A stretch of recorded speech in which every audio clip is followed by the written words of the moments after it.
terkait dengan serba-serbi akhir tahun, walaupun sekarang kondisinya adalah hujan.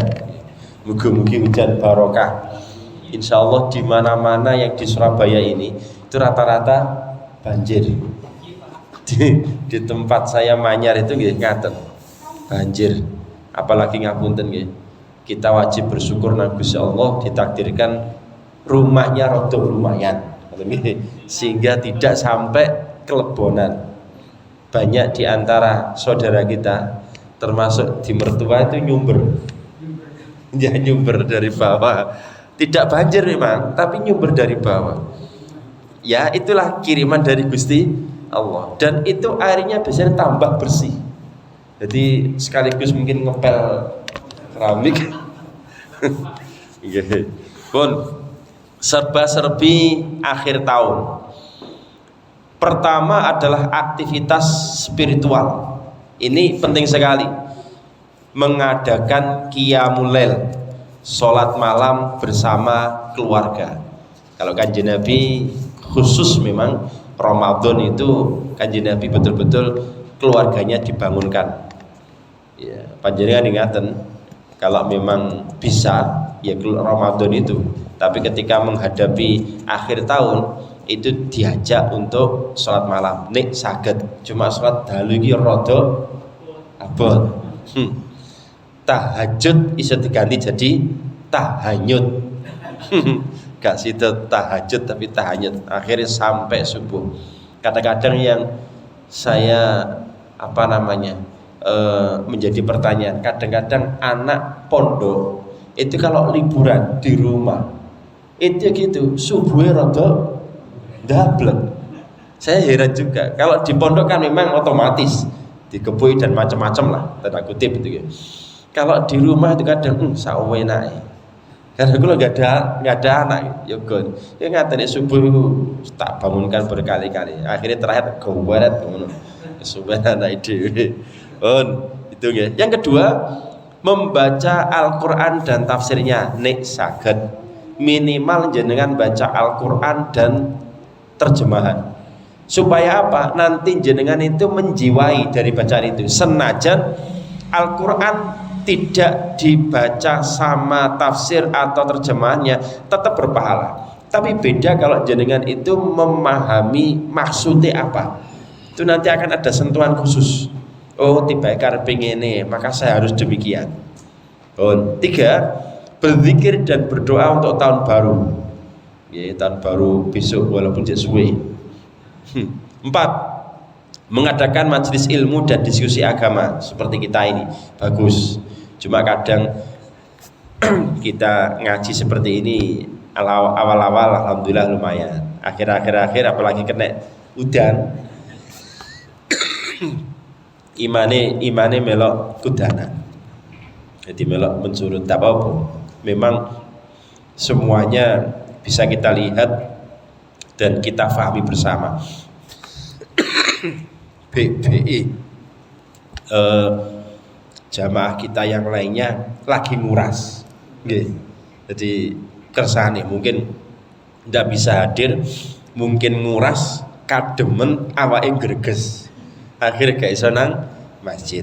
5, melakukan evaluasi diri dan mohon ampun nang Gusti Allah. Surat yang terkenal terkait dengan akhir tahun ini adalah Al-Hasr ayat 18. Kita baca bersama-sama. A'udzu billahi minasy syaithanir rajim.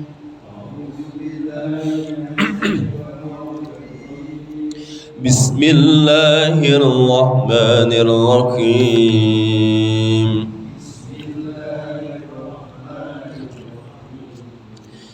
Ya ayyuhalladzina amanu taqullaha wal tanzur nafsum ma qaddamat lighad.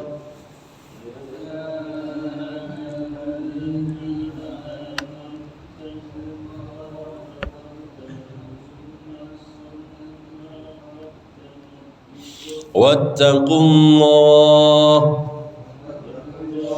Innallaha khabirum bima ta'malun.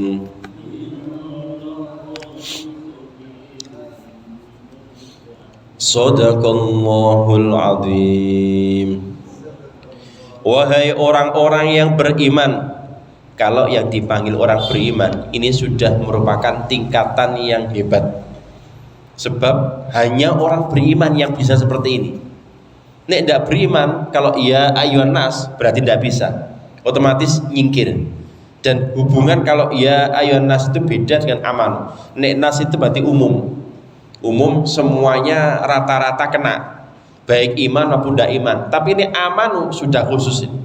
Perintahnya apa? Orang beriman, bertakwalah kalian kepada Allah Subhanahu wa taala. Setelah jadi iman, tingkatkan menjadi takwa Nabi Allah, wadi Nabi Allah. Dan hendaklah setiap jiwa memperhatikan sesuatu yang telah lampau menuju hari esok atau hari akhir. Dalam artian muhasabah itu yang sudah berjalan ini piye ceritanya. Dan ke depan itu harus bisa melakukan muhasabah untuk akhirat. Evaluasi untuk akhirat. Bertakwalah kepada Allah Subhanahu wa taala, sesungguhnya Allah Subhanahu wa taala Maha mengetahui segala yang kalian lakukan. Apa yang kita kerjakan ngerti Gusti Allah, baik kerentek dalam hati. Makanya ya hati-hati terkait dengan apapun yang kita kerjakan. Kemarin sudah kita singgung kalian lewat hati-hati, khususnya ketika lidah yang tidak bertulang. Maka itu hati-hati. Dawe Sayyidina Umar bin Khattab, hasibu anfusakum qabla an tuhasabu. Ini seringkali terus dawe Kanjeng Nabi mboten. Ini ki dawe Sayyidina Umar bin Khattab. Wangduru madza takhartum li anfusikum minal a'mali sholihati liyaumi ma'atikum wa ardikum ala rabbikum. Muhasabahlah, hisablah diri kalian sebelum kelak kalian akan dihisab oleh Allah Subhanahu wa taala. Berfikirlah secara mendalam tentang amal soleh apa saja yang telah kalian simpan untuk hari kembali esok dan yang akan kalian setorkan kepada Tuhan. Ini penting dihisab. Makanya kalau para ulama dahulu itu kalau mau tidur itu dihitung, saya tadi mulai bangun sampai tidur ini apa yang saya lakukan. Itu para ulama dahulu. Awak dhewe kaya aneh gak kober. Nggih, kadung we nak turu ya blek. Saya ki ambek kadang ngaten. Gak kober untuk ngaten. Tapi ini melihat cerita para ulama-ulama dahulu, ya perlulah walaupun mungkin gak bendino. Delok potongan jenengan kan sampai kali kula 11 12. Gak bedino, tapi yang jenengan kudulah adalah dari sekian hari yang jenengan tidur itu, baik siang maupun malam, tapi ini sakit malam memang yang terpenting. Itu jenengan diiling-iling, aku mau mulai tangi dalu tahajud toga, nek tahajud iku piye, diterima toga, nek gak tahajud iku kena apa, terus kemudian subuh piye sampai tidur itu dihisab. Kalau bisa demikian tiap malam bagus. Insya Allah tidurnya itu berkualitas. Kalaupun mimpi, insya Allah mimpi yang menjadi petunjuk dari Gusti Allah. Cuma alhamdulillah semenjak saya melaksanakan doa-doa setiap tidur itu hampir jarang mimpi. Kalau tidur dongo, kalau tidur tidak dongo itu jelas mimpi. Tapi kalau dongo, alhamdulillah. Jadi mulai dari dulu kula tasih MTS itu sampai sekarang itu nek dongo ya ndak mimpi macam-macam. Ya, apalagi sekarang wis rada dadi kiai, rada. Itu ya gawe piplas bleksek saking enake turu. Pun. Nah ini penting dihisab. Terus kemudian apa yang kita setor nang Gusti Allah itu loh, amal apa? Makanya awak dhewe iki mlebu swarga, aja kepedean. Dalam artian kepedean gini, apa yang kita andalkan dari amal ibadah kita? Mboten asline. Nek awak dhewe ngandalkan amal ibadah kita, lho gak imbang dengan nikmati Gusti Allah. Gak imbang belas. Surga itu luar biasa nikmatnya. Sebelum masuk ke surga, nikmat dalam tubuh kita itu jarang kita syukuri. Bahkan ada cerita 500 tahun ibadah tok gak pernah maksiat. Itu gawe ngijoli meripat salah satu. Gak iso. Baru 500 tahun. Usia kita ndak sampai 500 tahun. Lho ning ngono Ustaz, berarti kita ndak mengandalkan ibadah kita, terus mengandalkan apa? Rahmati Gusti Allah. Tapi tetap ibadah nang Gusti Allah juga ibadah. Sebab rahmat fadhole Gusti Allah akan diberikan pada orang yang ahli ibadah. Ndak bisa kemudian ya wis ning ngono tak ngandel rahmati Gusti Allah gak usah salat gak iso. Karena ya apa carane awak dhewe itu iso disenengi Gusti Allah oleh rahmati Gusti Allah, disayangi Gusti Allah, ya melok Gusti Allah. Bahkan awak dhewe nek cara tenggene warung ya, tenggene warung. Warung niku lah jenengan maem mesti kudu bayar. Nah awak dhewe dikek nikmat teng Gusti Allah, salah satu bayare gawe salat. Salat itu cara bayar kita nang Gusti Allah. Nek gak salat berarti kan awak dhewe iya ndak bayar sama Gusti Allah balas. Nah itu. Lho satu kula salate gak jelas, aja mikir gak jelas. Wis pokoke salat sami kalian jenengan sekolah. Sekolah iku ndak butuh pinter. Pokoknya jenengan mlebu terus sampai 3 tahun di SMA mesti lulus. Ngono ae. Gak usah mikir aku piye gak iso khusuk, sudah wis pokoke salat ae opo jaresane Gusti Allah engko sing ngatur Gusti Allah dhewe. Yang jelas pokoke awak dhewe nurut. Engko lak swarga-swarga dhewe. Ya mati-mati dhewe. Wis ngono ae urip kudu bahagia, aja ge sengsara. Pun tradisi dan ritual mengucapkan selamat tahun baru dengan kalimat ta'awanu alal birri wat taqwa. Tolong-tolonganlah dalam kebaikan dan takwa. Ini ayat Al-Quran. Memang kalau bisa, tapi selama ini kok koyo ini belum ada kata-kata tahun baru yang seperti ini. Perlu diucapkan teman-teman. Jadi masang banner ta'awanul birri wat taqwa, diterjemahkan jangan hanya bahasa Arab dong. Bertolong-tolonganlah dalam kebaikan dan takwa. Masjid harus mensponsori, kan dananya kata sponsori di sini. Apakah tahun baru Masehi atau Hijriah tidak ada masalah. Sama-sama mengingatkan karena rata-rata tahun baru Masehi itu mesti ono malam tahun baru. Nah itu harus diilingno dengan banner itu. Nek diilingno dengan omongan itu lewat. Nek banner kan minimal orang itu baca lewat, minimal kan lewat.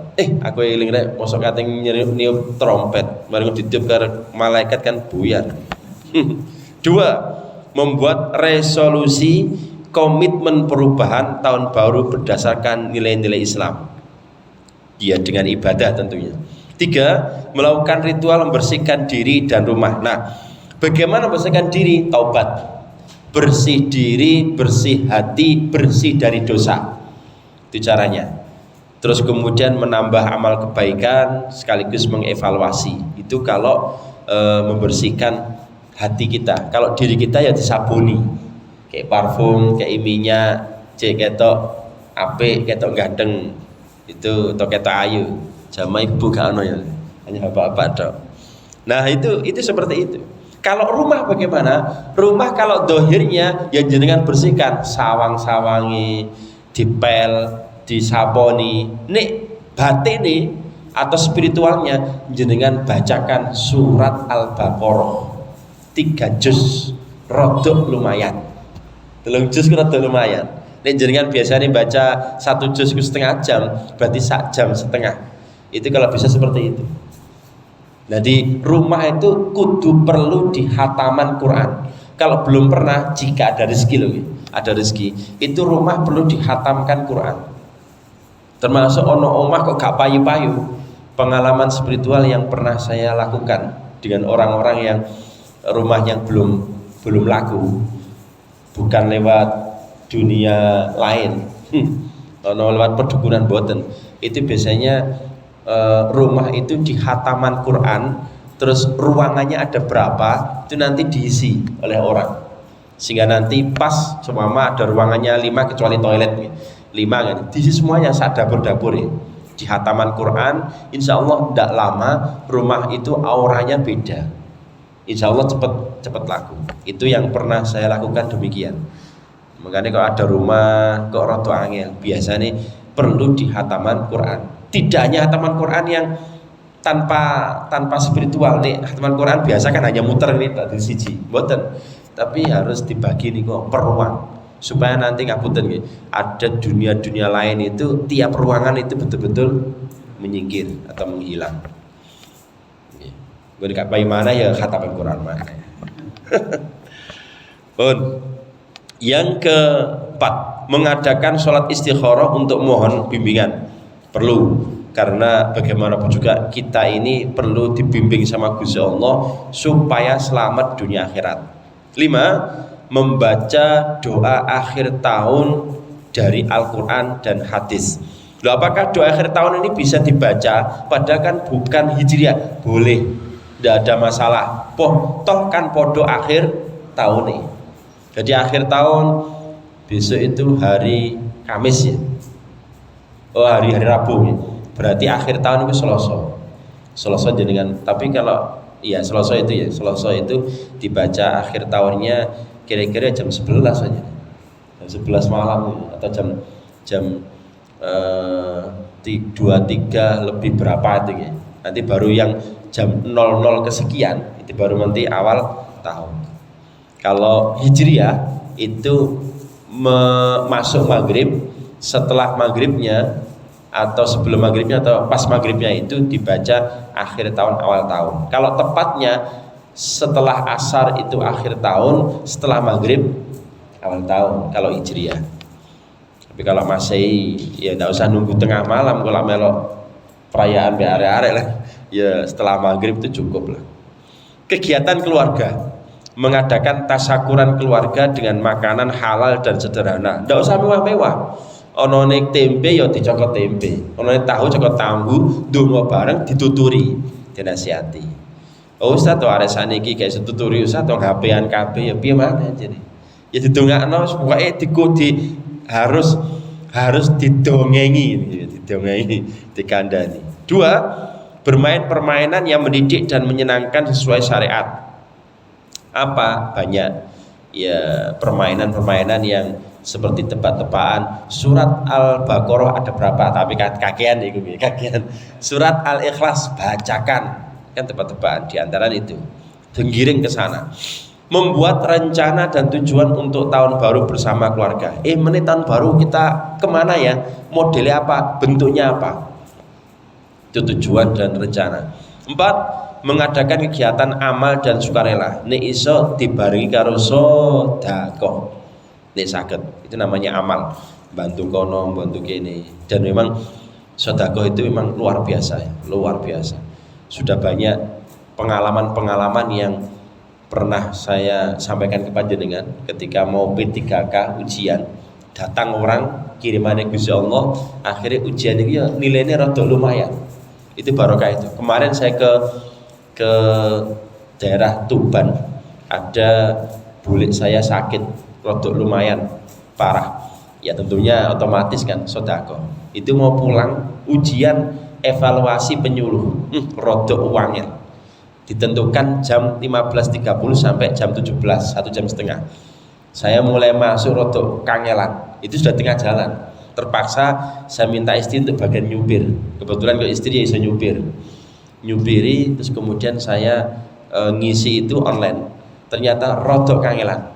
Akhirnya saya kemudian kerentek nang Gusti Allah, ingat ada cerita bahwa kita boleh mengandalkan kegiatan kita atau amal kita supaya menjadikan Gusti Allah menolong kita. Seperti kasus ada 3 orang terkurung di gua, akhirnya kerentek, diantaranya ada gaji yang dijadikan buahnya, akhirnya diambil lagi lebih bantunya. Kemudian mau selingkuh, perempuannya sudah siap, tidak sido. Yang ketiga ngeramut wong tua, akhirnya yang namanya batung ya itu buka.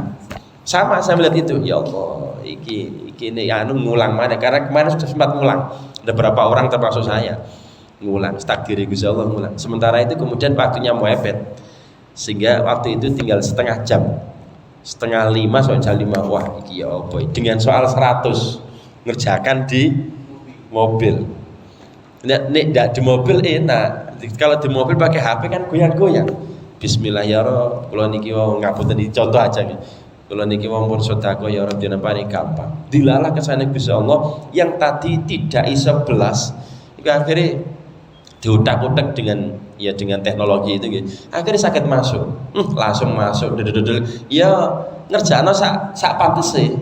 Sak pantese alhamdulillah nilainya ya lumayan 86. Dengan kondisi seperti itu berat 86 itu. Kalau kondisi santai ini ya kira-kira mungkin bisa 90-an karena rata-rata teman-teman banyak yang 92, 96. Kondisi seperti itu wah wis pokoknya gedak waktu 100 soal dengan waktu setengah jam. Ya bismillah. Dilalah kesana Gusti Allah dapat nilai 86. Alhamdulillah. Seperti itu. Itu diantaranya jenengan amal ibadah atau amal apa jenengan gunakan untuk meminta anak Gusti Allah, ya Rabb, kalau sudah melakukan ini tapi saya ikhlas.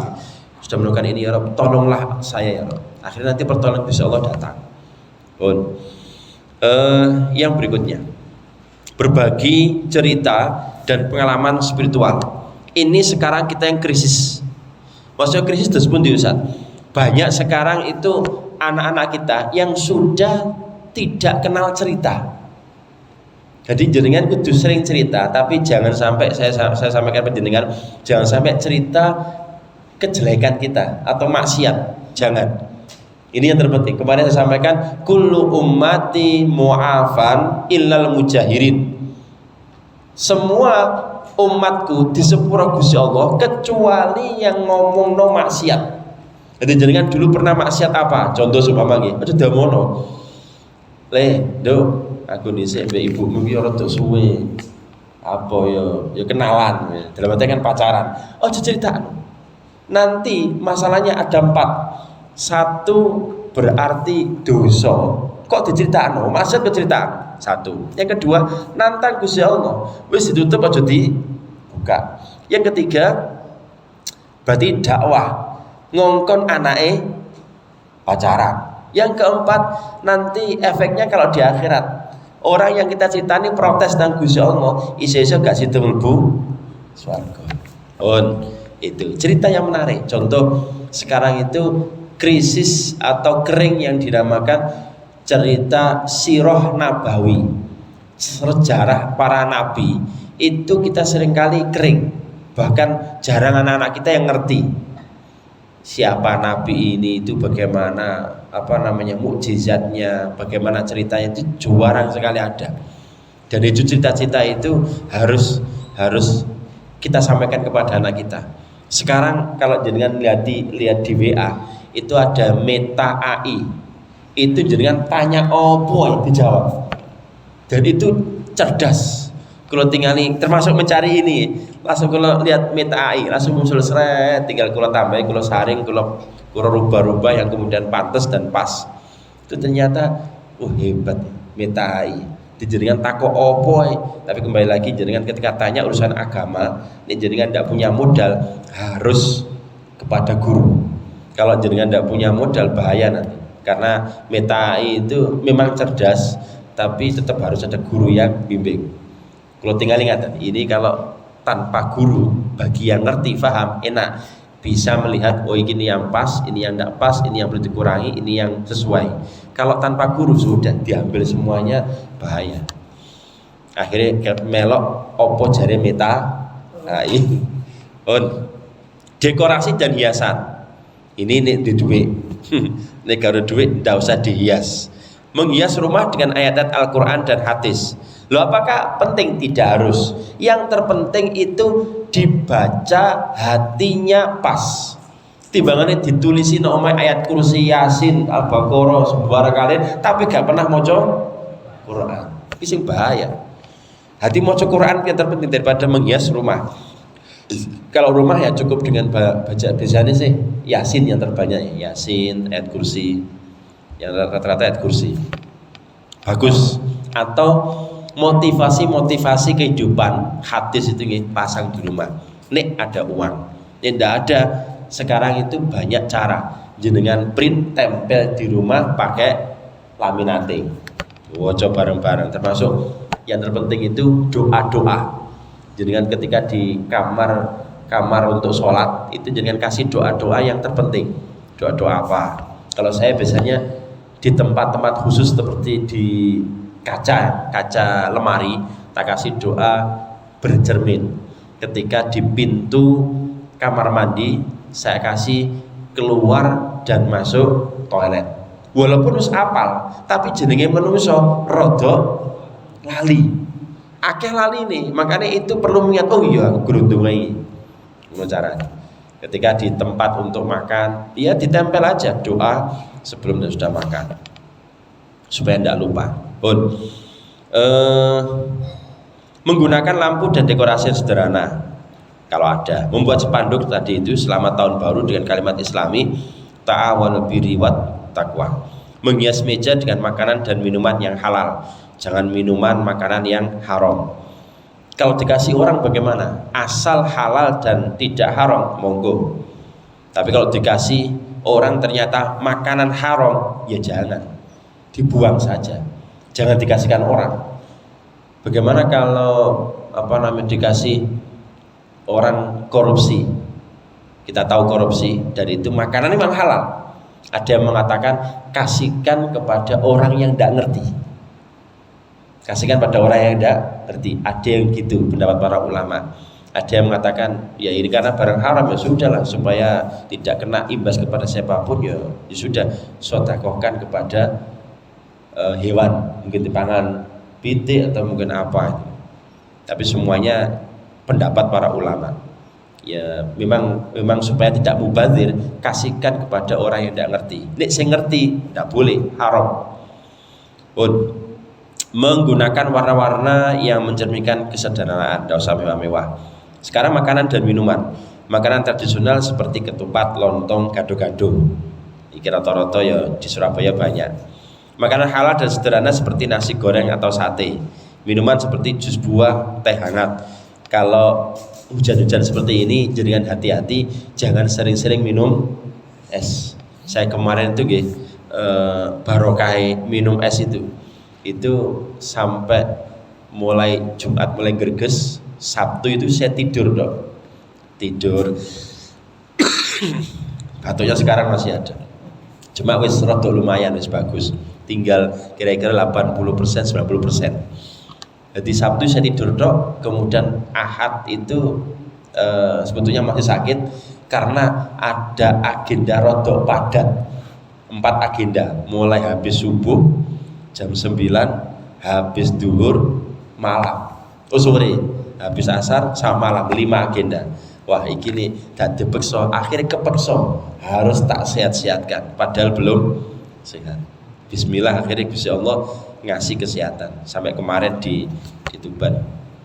Nah itu kue dan pastry yang dibuat dengan bahan-bahan yang halal ini penting, makanya ada sertifikat halal. Sudah banyak di jamaah kita ini yang sudah punya sertifikat halal, termasuk pecel ini. Pecel ini sudah kita dapat sertifikat halal. Cuma saya pesen pada sudah buat pecel itu dijaga kenajisannya. Termasuk jika nanti suatu saat saya kemudian mampir ya dikongkon mampir.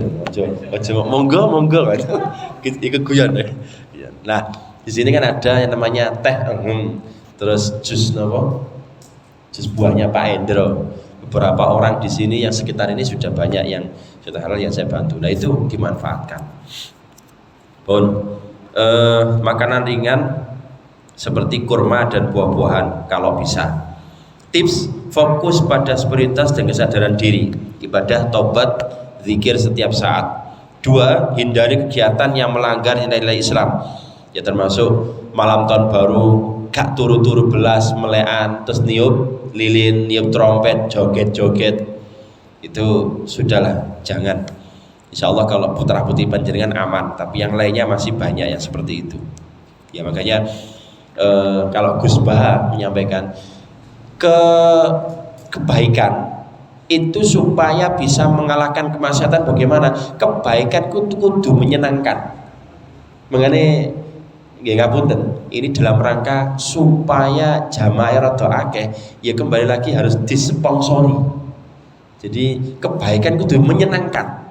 Wong yang ngapunten nggih, warung itu hanya minum kopi itu wifi yang iso sak jam. Intinya apa? Warung itu kudu dikalahkan dengan masjid. Maksudnya apa? Maksudnya harus menyenangkan. Jadi kalau ada seumpama ada anak-anak, kalau yang mungkin yang santri kan sudah ada minuman khusus. Kalau perlu jamaah iki ya dikei susu. Jadi dalam arti gini dong, kita harus menyenangkan jamaah. Saya mau mikir gitu dong. Kalau kemudian masjid ini tidak menyenangkan jamaah, ya otomatis penggemarnya masjid ini berkurang. Nek ngaji ini kan semua ikut dong. Seperti itulah model kalau ngaji. Tapi menyenangkan jamaah itu nanti menjadi daya tarik. Jadi warung tadi itu iso kopi regone mau paling 10.000 paling mahal itu bisa dia di situ duduk manis sampai berjam-jam. Padahal mau ngombe dong. Kenapa? Menyenangkan. Maka Masjid Al-Ittihad kudu menyenangkan. Terserah nanti takmirnya bagaimana menghias membuat model-model yang menyenangkan, mendesain. Boy mau kayak mangan terus ya apa? Bayrono masjidil lemu. Jamaah. 3. Berbagi kebahagiaan dengan orang-orang tercinta, suami, istri, anak, kerabat.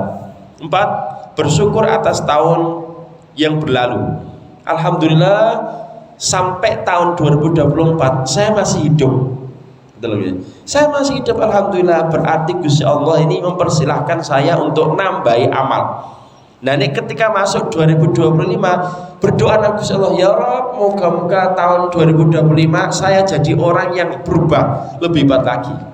Ngono itu. Jadi tahun 2024 bersyukur nang Gusti Allah iso nambahi ibadah. Nek akeh dosa istighfar, otomatis ya bersyukur be istighfar. Makanya dalam Sayyidul Istighfar kan ada Abu ulaka binikmatika alaih, ya Rabb, saya ini ya selama proses kehidupan saya yo maksiat yo nikmati jenengan tak lakoni. Ya kula niki urip sedina ya gak maksiat dong, maksudnya gak ningali wedok ayu dong. Ya kadang sholat, ya kadang tahajud, ya kadang dzikir. Itu namanya wa abu ulaka binikmatika alaih. Kula ya kadang dosa, tapi kula ya kadang ibadah. Makanya jenengan itu istighfar itu tidak boleh nangis melulu, tapi harus melihat Rahman Rahim Gusti Allah. Senajan urip itu yo gak enak, tapi yo ono enake.